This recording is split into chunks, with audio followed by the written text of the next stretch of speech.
The way you are sitting right now is quietly costing you your breath. Not a little. Clinical and ergonomic measurements put the loss, at its extreme, as high as 30%. And here's what should stop you. Nothing is wrong with your lungs. Nothing is wrong with your age. The problem is the shape, the one you folded yourself into, hour after hour, year after year. And you've been breathing around it without ever knowing it was there. Before I show you the mechanism, do one thing with me. Right where you are, don't sit up, don't fix anything. Take the deepest breath you can, from exactly the posture you're in. Notice what moved. Notice what didn't.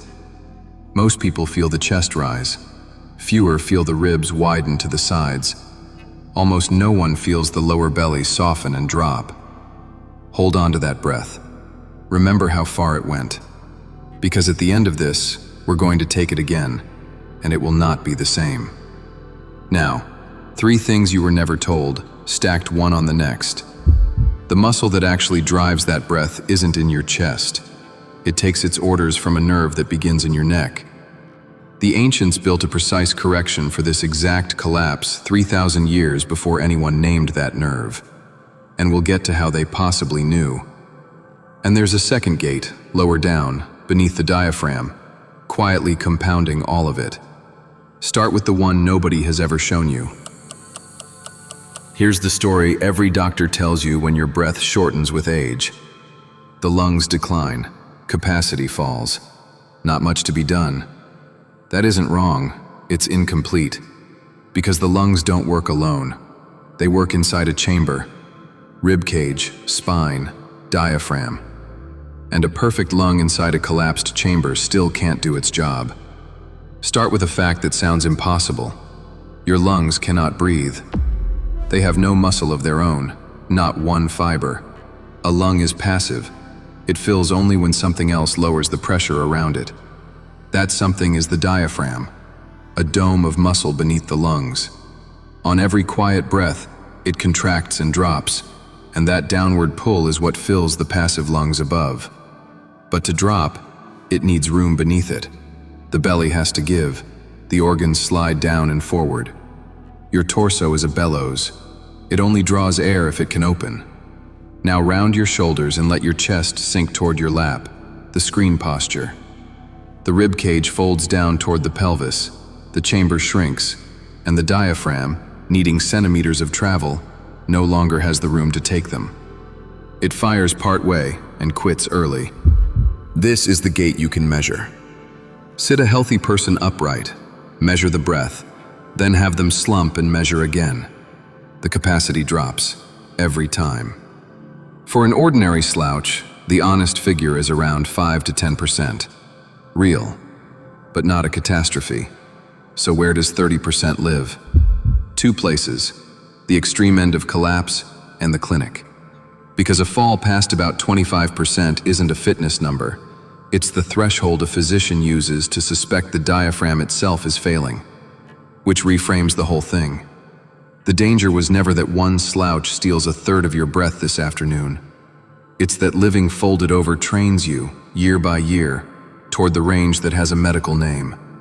You are not losing 30% today. You are practicing for it. That's the first gate, the chamber. Now the hidden one. The diaphragm doesn't command itself.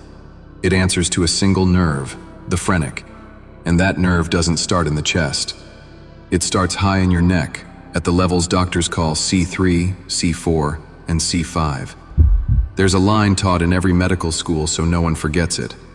C3, 4, 5, keep the diaphragm alive. From there, it descends, down through the neck, along the front of a slab of muscle called the scalene, before slipping into the chest to reach the dome below. And the scalenes carry a second job. When your head drifts forward of your shoulders, as it does at every screen and wheel, they switch on to hold your heavy skull up, and they stay on for hours. Find them. 2 fingers, flat, just above your collarbone on the side of your neck. Press gently. If there's tightness there, maybe tenderness, those are your scalenes working overtime. and the phrenic nerve threads down through exactly that stretch of neck. Here's where I stay honest with you, because Codex doesn't sell a mechanism it can't defend. I'm not going to tell you that tension crushes the nerve and cuts your breath, whether posture measurably dampens that signal isn't settled. What is settled is the chamber, the part we just measured. And this, when the diaphragm is loaded and the chamber is tight, the body starts breathing with backup muscles, the scalenes, the neck, the upper chest, heaving to move air they were never built to move. It's called accessory breathing, and chronic upper chest breathing tends to travel with a more wound-up, sympathetic state. Not a crisis on any single breath, but the most repeated action of your life shouldn't be run on the emergency system. And the load is real. A widely cited biomechanical estimate puts roughly 10 extra pounds of strain on the neck for every inch the head drifts forward of the shoulders. 2 inches forward, and your neck braces against something like 20 pounds all day. I won't stretch that to 20 pounds on the nerve. That isn't how it works. But it's more than enough to keep those scalenes locked and your breath running high and shallow. And there's a second gate, lower than the neck, beneath the diaphragm, where it anchors into the spine and meets its deep neighbor, the psoas. That one is foundational enough to earn its own transmission. We'll come back to it. 2 gates, narrowing the same breath, and none of it is aging. It's architecture. Which is the strange part. People engineered the correction thousands of years before there was a tool to measure a single breath.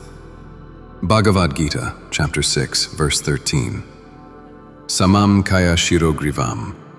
Hold the body, head, and neck erect and still. Read as spiritual instruction for centuries, it is also, precisely, a mechanical one.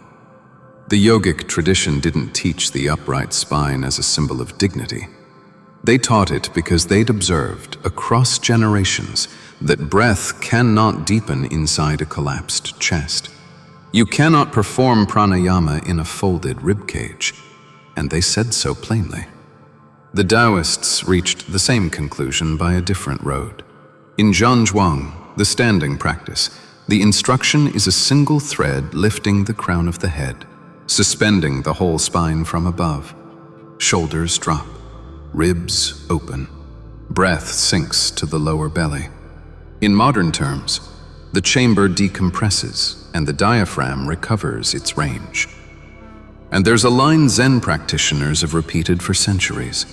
The discovery, after years of upright sitting, that they'd spent their whole lives breathing with only the top third of the lungs, the lower 2/3 locked shut. Not by disease, by posture. They had no word for the phrenic nerve or the forced vital capacity. They didn't need one. They reverse-engineered the correction from the outcome, erect spine, fuller breath, and encoded it into every seated and standing practice they built.